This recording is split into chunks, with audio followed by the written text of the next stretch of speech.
Here lies humankind. Cause of death, curiosity. One day you are out exploring the vast untouched wilderness of the Canadian Northwest. Trees for as far as the eyes can see. Miles upon countless miles of virgin forest. You are inspired by the clean air and unspoiled nature. You are hiking on land untouched by human hands or feet. Your mind wanders as the breeze blows. You are utterly alone with your thoughts. As you walk in primal bliss, slowly the sounds of nature recede. Unnoticeable at first. The sounds of the birds, crickets, and woodpeckers evaporate into utter silence. Even the cool breeze you took for granted is a no-show. You wonder, when did it get silent? Was it you? Off through a slight opening in the trees, you see something shiny. A glint of sunlight in an otherwise pastel living backdrop. You approach and the shiny increases. You know no one else has ever set foot this deep in the uncharted forest. Is that a soda can? A piece of snack wrapper from some adventurous litterer? What is it? You approach closer. You feel a trickle of sweat down the small of your back. Your mind is playing tricks on you. You get closer and closer. It's not a soda can. Pupils dilate, pulse quickens, adrenaline gushes into your system. Your brain recoils in disbelief. Half buried in the soft undergrowth is what looks like a classic UFO. A La George Pal in Earth vs. The flying saucers. You half expect to see Clayton milling around. Nothing moves. All you can hear is your pounding heartbeat. You kick into discovery mode. It looks old. It has been here a very long time, judging by the forest overgrowth. Silverish in color.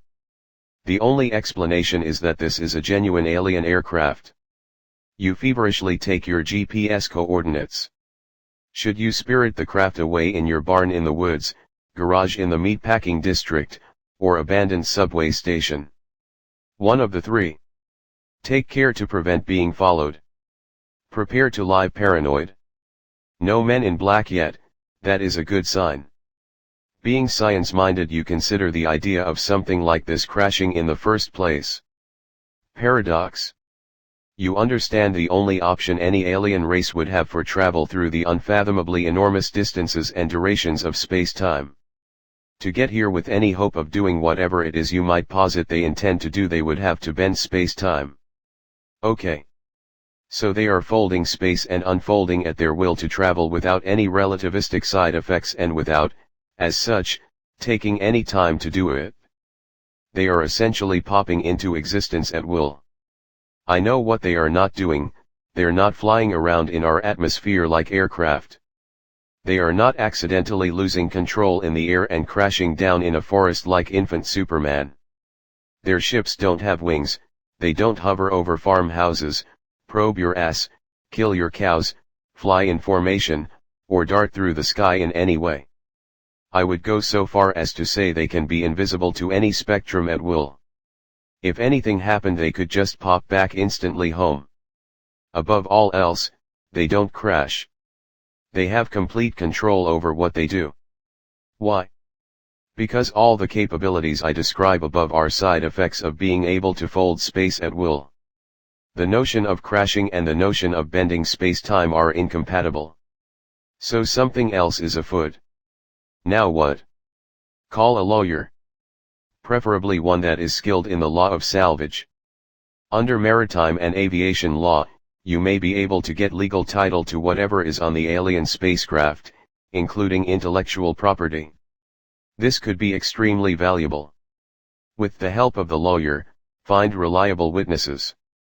With them watching, document it in every possible, non-intrusive way: still pictures, audio, and video recordings. Have them provide sworn affidavits as to its existence, this in case someone takes it away from you. Store an encrypted copy of the documentation someplace safe that is nowhere near you. Could it be dangerous? The technologies contained inside the ship easily has the potential to push humanity into a post-scarcity existence. Scientists have confirmed that microbes from Earth survived the decontamination process on Earth, survived orbit, and then survived re-entry because they were recovered after all that. So your crashed alien ship definitely has alien life on it, of the single-celled variety. Should you touch the thing? But it's already been sitting on the ground, so anything it's got has already contaminated the area. Therefore, the human race's top experts on the dangers of infectious disease should be told about the unprecedented ground zero that just appeared.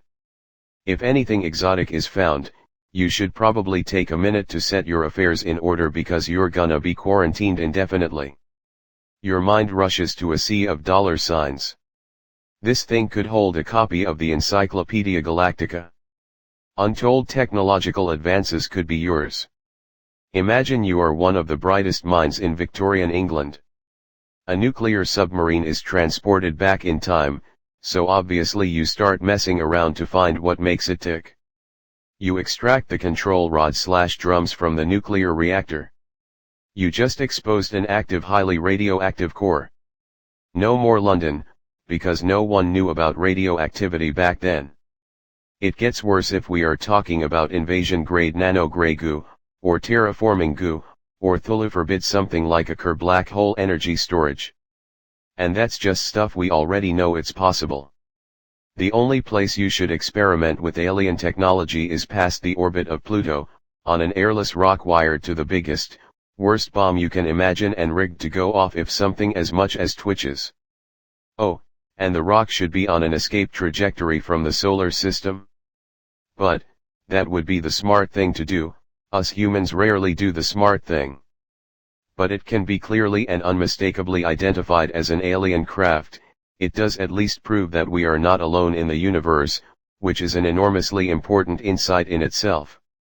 Your task should be, not to use or reverse engineer the ship, but to make its very existence known.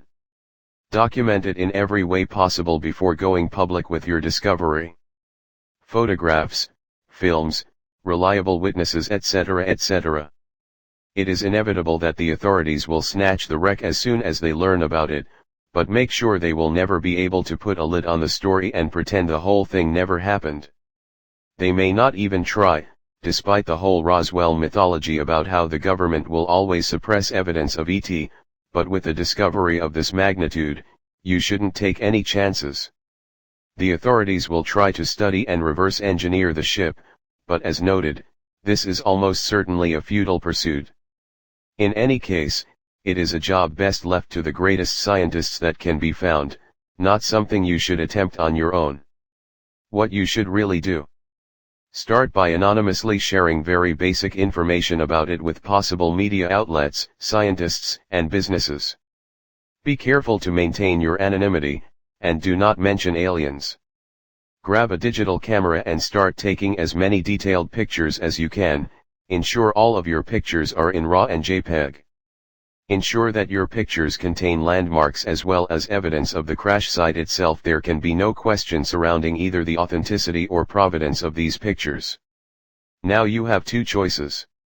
Upload them all, RAW and JPEG, to somewhere they will be disseminated quickly and won't be able to easily be taken down or removed by fraudulent DMCA notices, perhaps Reddit, or encrypt them and find a way to get them along with a written statement to some reputable journalist before the US government shows up on your doorstep and you disappear, a la Edward Snowden.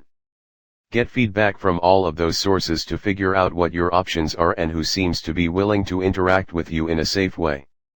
Then, it depends on whether you can separate any part of the craft to show the technology to people to get additional feedback and a sense for where a bigger reveal might land you.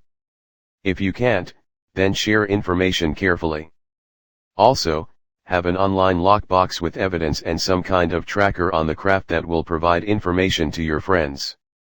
So that in case someone kidnaps you or something else happens, you have some leverage or chance of being saved.